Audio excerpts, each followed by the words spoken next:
Hey Scandal Squad, welcome back to the channel, Celebrity Scandalous. Y'all, please hit that like button before we get into all the Diddy shenanigans. Now let's get into the mess.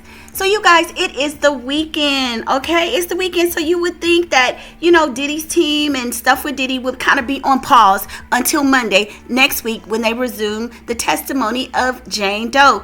Nope. TMZ is reporting that Diddy, y'all, yes, Diddy is requesting a mistrial. So let's get into this story. They are saying that Diddy's team is asking the judge in his case for a mistrial. Now, you guys know Diddy requested a mistrial, I think about a week or so ago. I was on live and I was reading through it. I was doing a live and I damn near lost it, y'all. I almost peed myself because it was like something out of the movie. So we were laughing and stuff, having a good time. But anyway, it says that he is asking the judge for a mistrial, again, accusing prosecutors of presenting testimony they know or should have known was false. Now, Diddy's team is working overtime.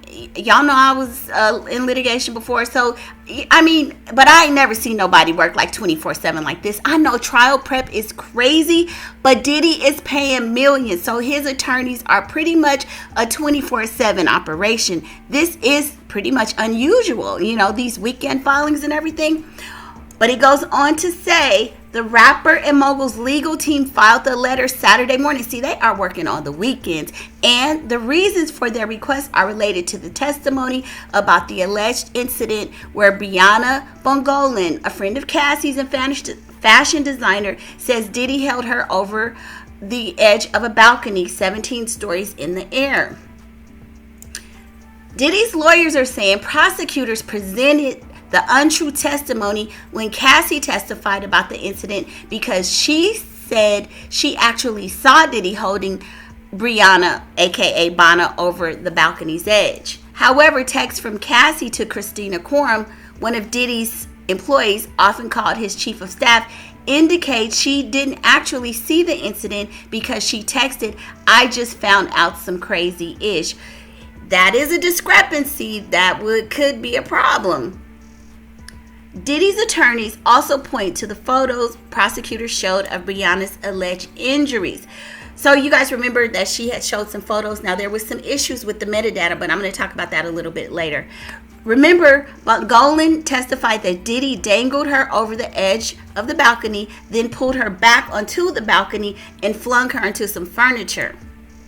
She said she sustained bruises on her leg and neck injuries, with prosecutors showing photos they say were taken of the alleged injuries. The photo metadata proved they were taken on September 26, 2016. So a couple things. I think Diddy may have done something. He may have roughed her up. I really just don't think that he dangled her over the balcony. Maybe kind of lifted her a little bit and threw her. And then maybe she relayed the incident to Cassie. So when this whole trial and the feds got involved, I am starting to feel like the feds is feeding them a consistent narrative. That's what I'm saying. I'm not saying that Diddy didn't do anything wrong, but when you listen to testimony like this where there's these kind of discrepancies and now all of a sudden people are trying to have the very same story, but when you're not telling the truth, things kind of just don't align. So I feel like the feds, because the feds has something over all of them. So they're like, y'all gonna get in here. Now, this is kind of the story we have and we need you to go along with it. I'm just saying, people know that the feds have a 97% rate of, winning. That's because most people can't fight against them. They don't have the resources. But Diddy has the team to scour through every line of what people are saying. But anyway, and with AI, y'all now, AI will be detecting some discrepancies too. That's just something for y'all to know. Now, with the metadata, I know Nicole Westmoreland pointed out that the metadata wasn't necessarily accurate. However, when you have devices, electronic devices, the metadata can sometimes be wrong. The UTCs and all of that stuff, the date stamps aren't not always necessarily correct. So unless a video forensic expert looked at the metadata and confirmed it was wrong, then I wouldn't necessarily believe that. But it was good the way she ended on it. But I think the prosecuting team will have to come back and kind of challenge it, because we do know that metadata can be wrong on devices.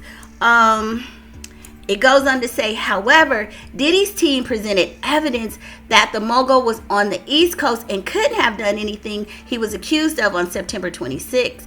Prosecutors later clarified that Cassie's text, the one mentioned above, seems to indicate it occurred later in the week around September 29th or 23rd. See, now they're kind of like all over the board. But another thing, so the metadata one, I don't know. That could be a discrepancy, but, you know, they'll have to validate that. And the other thing in terms of Diddy's location, Diddy has a jet. So Diddy could jet off somewhere and disappear for a second. You know what I'm saying? So I don't know. But this is what he's basing his mistrial on. And I mean, that's good. His attorneys are earning their money for sure. This is the second time that Diddy has filed for a mistrial. Just last month, his lawyers asked for a mistrial when it came to the destruction of fingerprints on a Molotov cocktail bottle allegedly used to destroy Kid Cudi's car. Diddy argued the knowledge that the fingerprints were destroyed was meant to prejudice the jury, and the judge denied their mistrial request. Yeah, that was so funny, you guys. I was like, whoa. It was like I wasn't in the courtroom for that one, but man, I was gagging. The judge has yet to rule on this new request for a mistrial, but he could decide at any time, so stay tuned. Y'all know we are going to be stay tuned because TMZ is like one of my main resources for like trending because they come out with stuff faster than anybody. But I'm going to bet my little legal experience and say, nah, I don't think so. I don't think he's going to get a mistrial on that.